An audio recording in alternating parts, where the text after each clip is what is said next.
बहुत समय पहले की बात है। किसी विशाल और समृद्ध राज्य में एक शक्तिशाली लेकिन निर्दयी राजा शासन करता था। राजा विक्रमसेन। उसकी शक्ति का कोई मुकाबला नहीं था। उसका वैभव असीम था, लेकिन उसका हृदय कठोर और वासना से भरा हुआ था। राजा विक्रमसेन को सुंदर स्त्रियों से अत्यधिक आसक्ति थी। वह अपने राज्य में जहां भी सुंदर कन्या देखता, उसे किसी भी कीमत पर अपने महल में लाने का आदेश दे देता। जो उसके आदेश की अवहेलना करता, वह या तो मृत्युदंड पाता या आजीवन कारावास में डाल दिया जाता। उसके दरबारी, सेनापति और सैनिक भी उसके जैसे ही निर्दयी और कामांध थे। किसी भी स्त्री की इच्छा का कोई मूल्य नहीं था। अगर राजा ने चाह लिया तो उसे महल में आना ही पड़ता। राज्य के दक्षिणी छोर पर एक छोटा सा गांव बसा था, जिसका नाम धवलपुर था।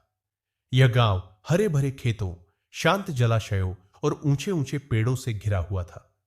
गांव के लोग सीधे साधे, परिश्रमी और ईमानदार थे। वे राजा की क्रूरता से भली भांति परिचित थे, लेकिन अपने छोटे से संसार में खुश रहने का प्रयास करते थे। इसी गांव में एक गरीब किसान हरिदास अपनी पत्नी सुमित्रा और बेटी माधवी के साथ रहता था। हरिदास के पास जमीन बहुत कम थी, लेकिन वह परिश्रम से अपने परिवार का पेट पालता था। उसकी पत्नी सुमित्रा वर्षों से बीमार थी और अधिकतर बिस्तर पर ही रहती थी। माधवी इस घर की सबसे बड़ी धरोहर थी। वह सिर्फ सुंदर ही नहीं, अत्यंत बुद्धिमान, संस्कारी और हृदय से कोमल थी। उसका रूप ऐसा था कि जिसने भी उसे देखा वह मंत्रमुग्ध हो गया। उसकी आंखें गहरी और चमकदार थीं, जैसे किसी झील का स्वच्छ जल। उसके लंबे घने काले बाल उसकी कमर तक लहराते थे। उसका रंग गोरा था और उसका चेहरा पूर्णिमा के चंद्रमा की तरह उज्ज्वल था। लेकिन माधवी की सुंदरता ही उसका सबसे बड़ा अभिशाप बन सकती थी। उसकी मां सुमित्रा हमेशा चिंता में रहती थी कि कहीं राजा के सैनिकों की नजर उसकी बेटी पर न पड़ जाए। गांव की अन्य स्त्रियों की तरह वह भी जानती थी कि अगर ऐसा हुआ तो उनकी बेटी को वे अपने साथ ले जाएंगे और फिर कभी वह वापस नहीं लौटेगी। राजा विक्रमसेन के जासूस और सैनिक हमेशा राज्य भर में घूमते रहते थे। वे सुंदर स्त्रियों की तलाश में थे, ताकि राजा की वासना को संतुष्ट कर सके। एक दिन जब माधवी गांव के तालाब पर पानी भरने गई, तब वहां से गुजरते हुए राजा के एक सैनिक की नजर उस पर पड़ी। वही उस क्षण ठिठक गया। उसने जीवन में कभी इतनी सुंदर स्त्री नहीं देखी थी। उसकी आंखें फटी की फटी रह गईं और उसके मुंह से एक ही शब्द निकला, अद्भुत। उसने तुरंत अपने घोड़े को घुमाया और राजधानी की ओर चल दिया। उसके मन में केवल एक ही विचार था, राजा को इस कन्या के बारे में बताना।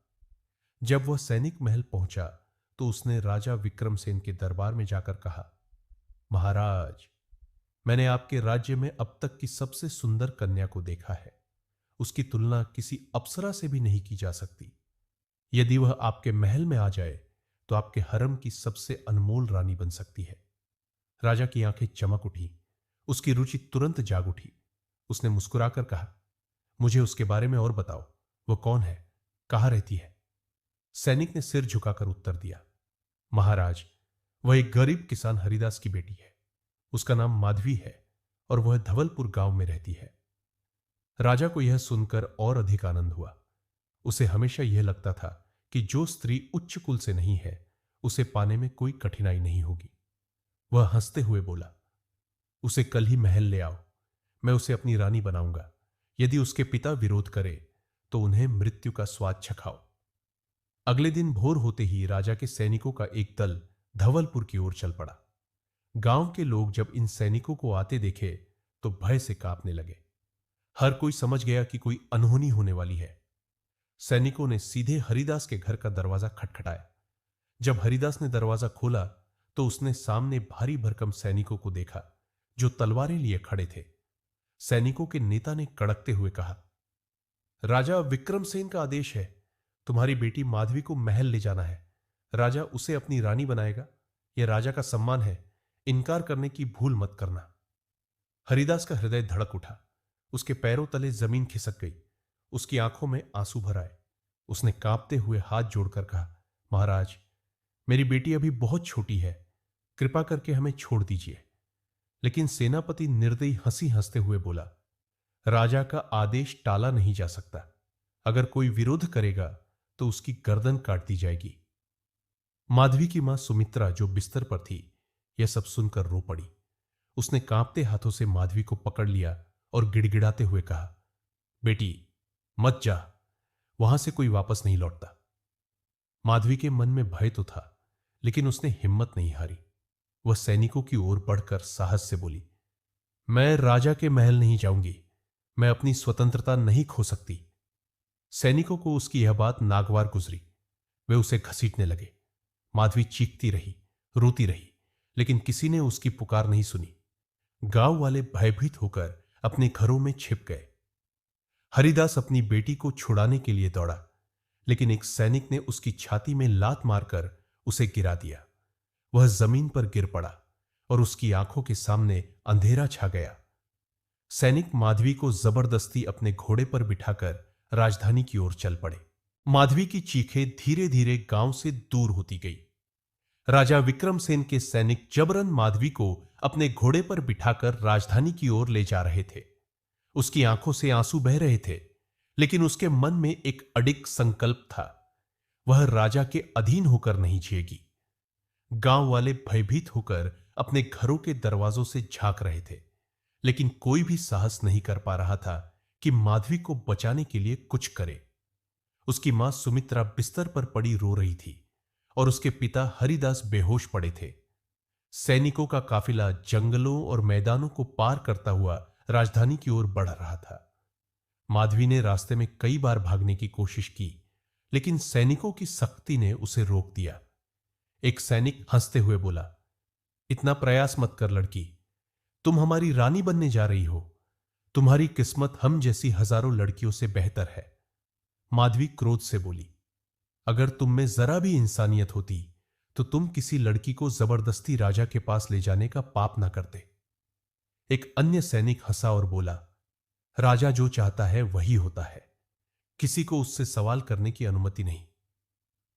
माधवी जानती थी कि अब किसी से कोई मदद मिलने वाली नहीं थी। उसे स्वयं अपनी रक्षा करनी थी। उसने अपनी आंखें बंद की और अपने भीतर की शक्ति को महसूस किया। रास्ते में एक घना जंगल आया। रात हो चुकी थी और सैनिकों ने यात्रा रोककर आराम करने का निश्चय किया। उन्होंने एक जगह डेरा डाला और आग जलाकर भोजन करने लगे। माधवी को एक पेड़ से बांध दिया गया ताकि वह भाग न सके। माधवी ने ध्यान से देखा कि सैनिक थक चुके थे और उनके पहरे में ढिलाई आ गई थी। उसे एक अवसर दिखा। वह धीरे धीरे अपनी कलाई की रस्सी को ढीला करने लगी। यह कार्य आसान नहीं था, लेकिन माधवी ने हार नहीं मानी। कुछ देर बाद जब अधिकांश सैनिक खा पीकर सो गए और पहरे पर तैनात दो सैनिकों की आंखें भी झपकने लगी, तब माधवी ने अपनी पूरी ताकत से रस्सी को खींचा। झटाक! माधवी ने धीरे धीरे अपने पैरों की रस्सी भी खोली और बिना आवाज किए खड़ी हो गई। अब सबसे मुश्किल काम था, यहां से भागना। माधवी ने जंगल की ओर भागने की कोशिश की, लेकिन तभी एक सैनिक की आंख खुल गई। उसने देखा कि माधवी भाग रही है और तुरंत चिल्लाया, रुको, लड़की भाग रही है। सभी सैनिक जाग गए। वे अपनी तलवारें लेकर माधवी के पीछे दौड़े। माधवी पूरी ताकत से दौड़ रही थी, लेकिन सैनिक उसके करीब आते जा रहे थे। अचानक माधवी को सामने एक गहरी खाई दिखी। वह ठिठक गई। एक सैनिक हंसकर बोला, अब बचकर कहां जाएगी? हमारे पास लौट आ, नहीं तो हम तुझे यही मार देंगे। माधवी ने पीछे देखा। सैनिकों के चेहरे पर घमंड और क्रूरता थी। उसने मन ही मन सोचा, अगर मुझे मरना ही है तो अपनी स्वतंत्रता के लिए मरूंगी। मैं इन राक्षसों के हाथों जीवित नहीं रहूंगी। और बिना एक पल सोचे उसने अपनी आंखें बंद की और खाई में छलांग लगा दी। माधवी ने बिना सोचे समझे अपनी आंखें बंद की और गहरी खाई में छलांग लगा दी। सैनिकों की आंखें फटी की फटी रह गई। वे चिल्लाए, लेकिन कोई भी उसकी मदद के लिए आगे नहीं बढ़ा। क्या वह मर गई? एक सैनिक ने भयभीत स्वर में पूछा। दूसरे ने खाई के किनारे झांक कर देखा। नीचे अंधकार था। गहरी घाटी के तल में क्या था, यह किसी को नहीं पता था। सैनिकों ने एक दूसरे की ओर देखा और फिर सेनापति से बोले, लगता है वह मर गई। इतनी ऊंचाई से गिरकर कोई बच नहीं सकता। सेनापति ने गहरी सांस ली और कहा, राजा को बताने की जरूरत नहीं। अगर राजा को पता चला कि लड़की भाग गई या हमने उसे मार दिया, तो वह हमें भी मौत के घाट उतार देगा। हम उसे यही बताएंगे कि लड़की ने महल पहुंचने से पहले ही बीमारी से दम तोड़ दिया। सैनिकों ने कुछ देर और खोजबीन की, लेकिन जब उन्हें माधवी का कोई सुराग नहीं मिला, तो वे वापस महल लौट गए। लेकिन क्या माधवी सचमुच मर गई थी? नहीं, भाग्य ने माधवी का साथ दिया। खाई में गिरते समय वह कई पेड़ों की टहनियों से टकराई, जिससे उसकी गति धीमी हो गई। अंत में वह एक घने झाड़ी में आकर गिरी। गिरने से उसे कई चोटें आईं, लेकिन वह जीवित थी। उसका पूरा शरीर दर्द से तड़प रहा था, लेकिन उसने अपने मन में एक ही बात दोहराई, मुझे जीवित रहना है, मुझे अपनी स्वतंत्रता बचानी है। धीरे धीरे उसने हिम्मत जुटाई और उठने की कोशिश की। चारों ओर घना जंगल था। चांदनी झाड़ियों पर पड़ रही थी और दूर कहीं से जंगली जानवरों की आवाजें आ रही थी। माधवी जानती थी कि यह जंगल उसके लिए भी उतना ही खतरनाक हो सकता है जितना राजा विक्रमसेन का महल, लेकिन उसके पास कोई दूसरा रास्ता नहीं था। माधवी जंगल में आगे बढ़ने लगी। पांव में कांटे चुभ रहे थे, घुटनों से खून बह रहा था, लेकिन वह रुकने को तैयार नहीं थी। कुछ दूर चलने के बाद उसे एक धीमी रोशनी दिखाई दी। वह चौकन्नी हो गई। यह कौन हो सकता है? सैनिक तो यहां तक नहीं आए होंगे।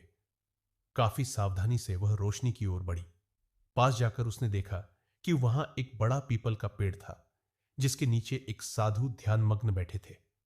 माधवी की हिम्मत बढ़ी। वह धीरे धीरे उनके पास पहुंची और कांपती आवाज में बोली, बाबा, मेरी मदद कीजिए। साधु ने अपनी आंखें खोली। वे वृद्ध थे। उनकी लंबी सफेद दाढ़ी थी और उनके चेहरे पर दिव्य तेज था। उन्होंने माधवी को देखा और मुस्कुराकर बोले, बेटी, तुम्हारे चेहरे पर भय और संघर्ष की छाया है। कौन हो तुम और इस जंगल में अकेली कैसे पहुंची? माधवी की आंखों से आंसू बह निकले। उसने उन्हें अपनी पूरी कहानी सुनाई। कैसे राजा विक्रमसेन उसे जबरन महल ले जा रहा था, कैसे उसने खाई में छलांग लगाई और कैसे वह इस जंगल में आकर गिरी। साधु ने उसकी बातें ध्यान से सुनी और बोले, बेटी, भगवान ने तुम्हें इस पापी राजा के चंगुल से बचाया है, लेकिन तुम्हें अब और अधिक सतर्क रहना होगा। राजा विक्रमसेन अत्यंत शक्तिशाली और निर्दयी है। यदि उसे पता चला कि तुम जीवित हो, तो वह तुम्हारी खोज में पूरा राज्य छान मारेगा। माधवी ने सिर झुकाकर कहा, बाबा, मैं स्वतंत्र रहना चाहती हूं। मैं अपने माता पिता के पास लौटना चाहती हूं। कृपया मेरी मदद करें। साधु ने कुछ क्षण सोचा और फिर बोले, बेटी, अभी तुम्हारा गांव लौटना सुरक्षित नहीं है। राजा के सैनिक जरूर वहां पर नजर रखे हुए होंगे। मैं तुम्हें एक गुप्त स्थान पर ले जाऊंगा, जहां तुम कुछ समय तक सुरक्षित रहोगी। साधु माधवी को लेकर जंगल में और गहरे चले गए। वहां एक छोटी सी गुफा थी, जिसके पास एक आश्रम था। यह मेरा आश्रम है, जहां केवल कुछ चुने हुए साधु रहते हैं। यहां तुम्हें कोई नहीं खोज पाएगा। माधवी ने कृतज्ञता से सिर झुका लिया। अब उसके पास एक सुरक्षित स्थान था। माधवी को साधु महाराज ने अपने गुप्त आश्रम में शरण दी। यह आश्रम घने जंगलों के बीच एक गुफा के पास स्थित था, जहां कुछ गिने चुने शिष्यों और साधुओं का वास था। साधु महाराज का नाम महायोगी देवदत्त था, जो न केवल महान तपस्वी थे, बल्कि जीवन के अनेक रहस्यों के ज्ञाता भी थे। आश्रम में प्रवेश करते ही माधवी को एक अजीब सी शांति का अनुभव हुआ। चारों ओर हरी भरी प्रकृति थी।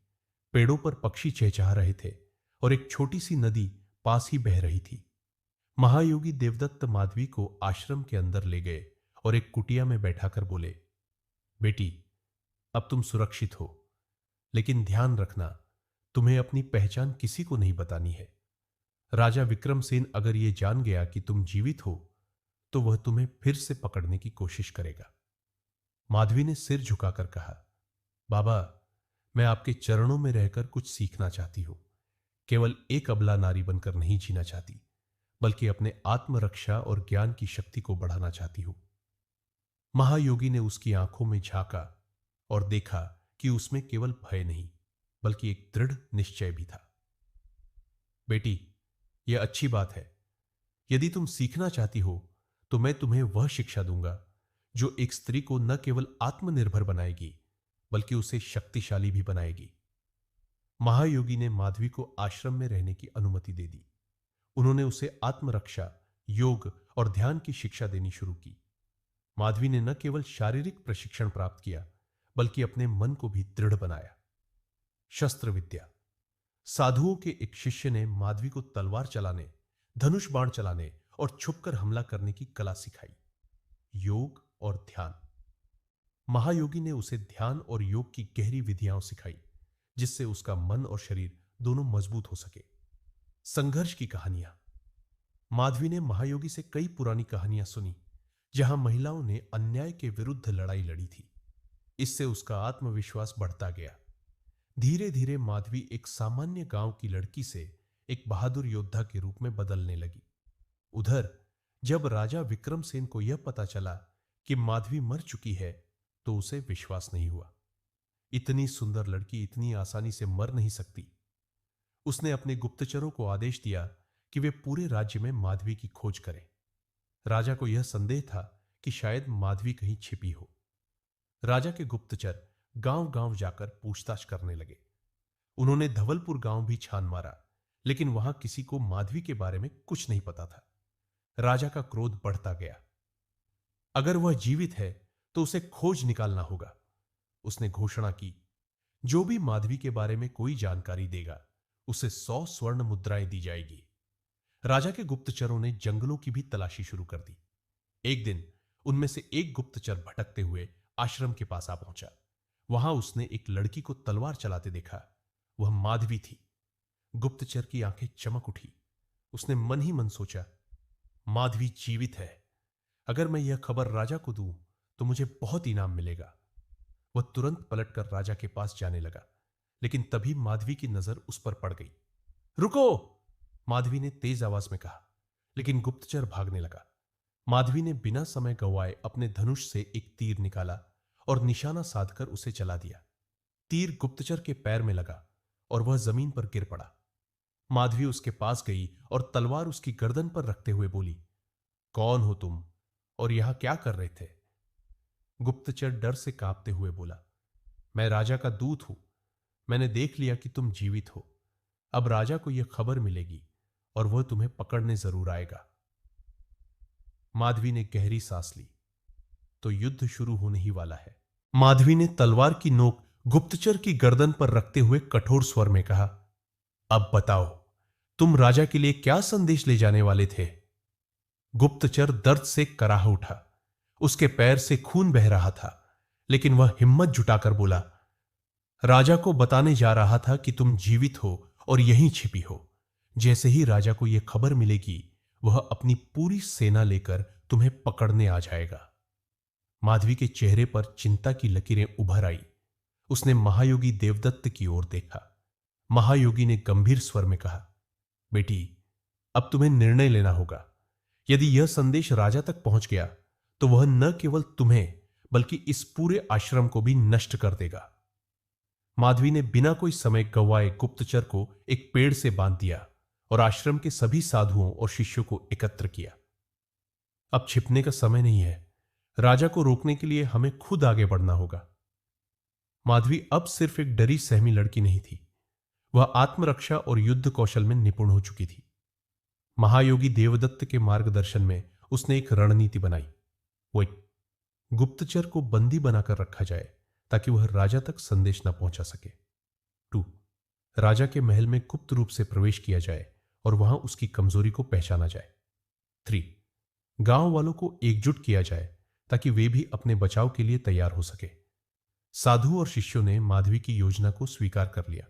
वे जानते थे कि राजा का अत्याचार अब सहन से बाहर हो चुका था। माधवी ने सोचा कि गुप्तचर को बांधकर रखने से राजा तक संदेश नहीं जाएगा, लेकिन वह गलत थी। गुप्तचर ने एक छोटी सी चमगादड़ के पैर में बंधा पत्र जंगल से बाहर भेज दिया।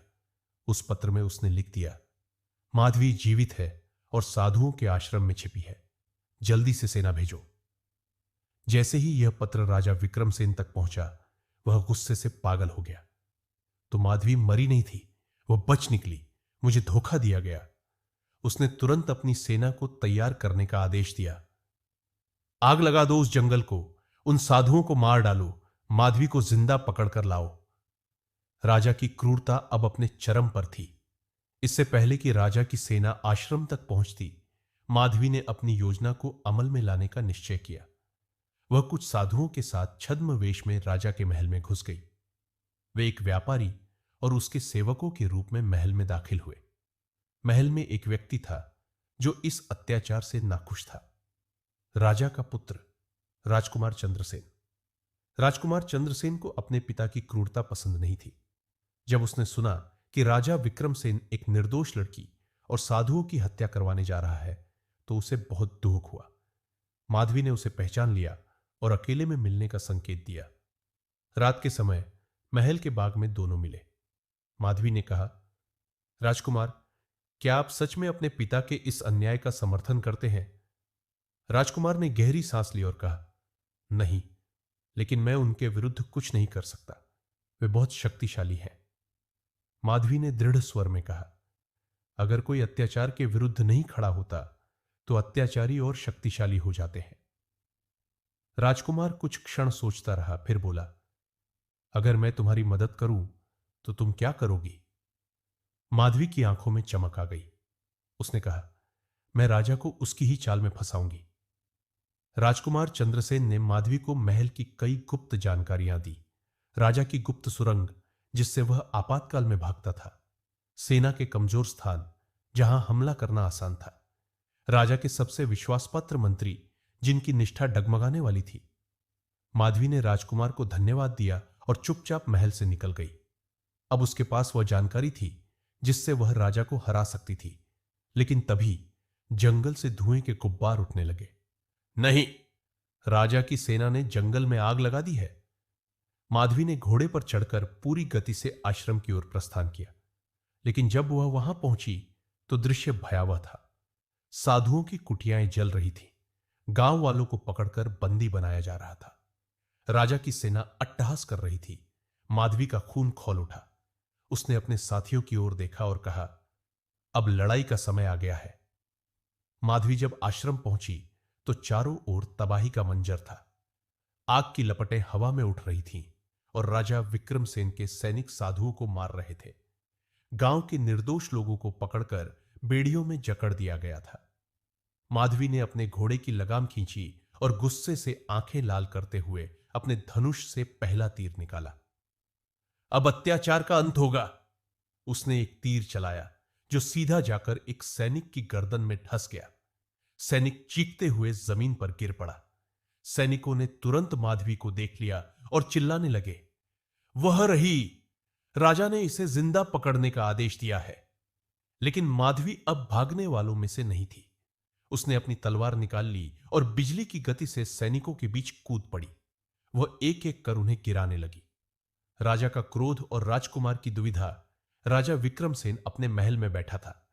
जब उसे संदेश मिला कि माधवी वापस आ गई है और उसकी सेना को हरा रही है, यह लड़की इतनी आसानी से हार मानने वालों में से नहीं है, उसने तुरंत अपने विशेष योद्धाओं की एक टुकड़ी को भेजा और खुद भी अपनी तलवार उठाकर युद्ध के लिए तैयार हो गया। उधर राजकुमार चंद्रसेन महल में खड़ा यह सब देख रहा था।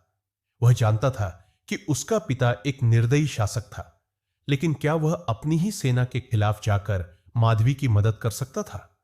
वह दुविधा में था। लेकिन फिर उसे माधवी की वह बात याद आई, अगर कोई अत्याचार के विरुद्ध नहीं खड़ा होता तो अत्याचारी और शक्तिशाली हो जाते हैं। राजकुमार ने गहरी सांस ली और अपनी तलवार निकाल ली। उसने तय कर लिया, अब वह न्याय के पक्ष में लड़ेगा। माधवी की रणनीति और गुप्त हमला माधवी जानती थी कि राजा की सेना संख्या में बहुत अधिक थी। इसलिए उसने एक योजना बनाई, गांव वालों और साधुओं को मुक्त कराना, ताकि वे भी राजा की सेना से लड़ने में मदद कर सके। महल के गुप्त सुरंग से हमला करना, जहां से राजा विक्रमसेन को कोई खतरा नहीं था। राजा को उसकी ही चाल में फंसाना और उसे एक घातक जाल में उलझाना। गांव वालों का विद्रोह और सेना का पलटवार। माधवी ने कुछ सैनिकों को हराकर गांव वालों की बेड़ियां खोल दी। अब समय आ गया है कि हम अपने परिवारों की रक्षा करें। गांव वाले जो अब तक डर के साए में जी रहे थे, डंडों, भालों और पत्थरों से लैस हो गए। उन्होंने राजा की सेना पर हमला कर दिया। सैनिकों को यह उम्मीद नहीं थी कि गांव वाले विद्रोह कर देंगे। वे घबरा गए और पीछे हटने लगे। उधर महायोगी देवदत्त और उनके शिष्य भी माधवी के साथ हो गए। वे साधु थे, लेकिन वे आत्मरक्षा की कला जानते थे। उन्होंने अपनी लकड़ी की लाठियों और मंत्र विद्या से कई सैनिकों को परास्त कर दिया। राजा विक्रमसेन का आगमन और आमना सामना अब तक युद्ध पूरे जंगल में फैल चुका था। सैनिकों की संख्या कम होती जा रही थी, लेकिन तभी राजा विक्रमसेन स्वयं युद्ध क्षेत्र में उतरा। वह भारी कवच पहने, विशाल तलवार लिए, घोड़े पर सवार था। माधवी, तू बचकर नहीं जा सकती। माधवी ने भी अपनी तलवार कसकर पकड़ी और राजा की ओर बढ़ी। राजा विक्रमसेन, अब तेरा आतंक समाप्त होगा। माधवी बनाम राजा विक्रमसेन, घातक युद्ध दोनों के बीच भयंकर युद्ध शुरू हुआ। राजा ताकतवर था, लेकिन माधवी तेज और चतुर थी। राजा ने अपनी भारी तलवार से माधवी पर वार किया, लेकिन उसने चपलता से बचते हुए एक कटार से राजा के हाथ पर चोट पहुंचा दी। राजा गुस्से से बौखला उठा और पूरी ताकत से हमला करने लगा, लेकिन माधवी ने अपने छोटे और हल्के हथियारों से उसे बार बार घायल किया। दोनों की तलवारें टकरा रही थीं और चिंगारियां उड़ रही थीं। तभी राजकुमार चंद्रसेन वहां पहुंचा और चिल्लाया, पिता, यह युद्ध बंद करो। तुम जो कर रहे हो वह अन्याय है। लेकिन राजा ने उसकी बात नहीं सुनी। वह केवल माधवी को मारने के लिए पागल हो चुका था। अत्याचारी राजा का अंत माधवी ने अपनी आखिरी चाल चली। उसने राजा को गुप्त सुरंग की ओर खदेड़ा। राजा को समझ नहीं आया कि यह सुरंग कहां जा रही थी। अचानक माधवी ने एक लीवर खींचा और राजा के पैरों के नीचे की जमीन खिसक गई। वह सीधा एक गहरे गड्ढे में गिर पड़ा, जहां चारों ओर तेज नुकीले भाले लगे थे। आहा! राजा की चीख जंगल में गूंज उठी और कुछ ही क्षणों में उसकी अत्याचारी जिंदगी समाप्त हो गई। न्याय की विजय और एक नई सुबह राजा के मरते ही उसकी सेना में हड़कंप मच गया। राजकुमार चंद्रसेन ने आगे बढ़कर कहा, अब से इस राज्य में अन्याय नहीं होगा। हम एक नए युग की शुरुआत करेंगे। सैनिकों ने अपने हथियार डाल दिए और युद्ध समाप्त हो गया। गांव वाले और साधु खुशी से झूम उठे। अत्याचारी राजा का शासन समाप्त हो चुका था। माधवी का सम्मान और नई शुरुआत। राजकुमार ने माधवी की ओर देखा और कहा, तुमने वह किया जो कोई नहीं कर सका। तुम्हारी बहादुरी से यह राज्य बचा है। अब तुम्हें क्या चाहिए? माधवी मुस्कुराई और कहा, मुझे केवल स्वतंत्रता चाहिए। मैं चाहती हूं कि हर लड़की बिना डर के जी सके। राजकुमार ने उसे प्रणाम किया और वचन दिया कि वह इस राज्य को एक न्यायप्रिय और सुखी राज्य बनाएगा। समाप्ति। एक वीरांगना की गाथा माधवी अब सिर्फ एक गांव की लड़की नहीं थी, वह एक नायिका बन चुकी थी। उसका नाम पीढ़ियों तक गूंजता रहेगा, क्योंकि उसने साहस, न्याय और स्वतंत्रता की लड़ाई लड़ी और जीती।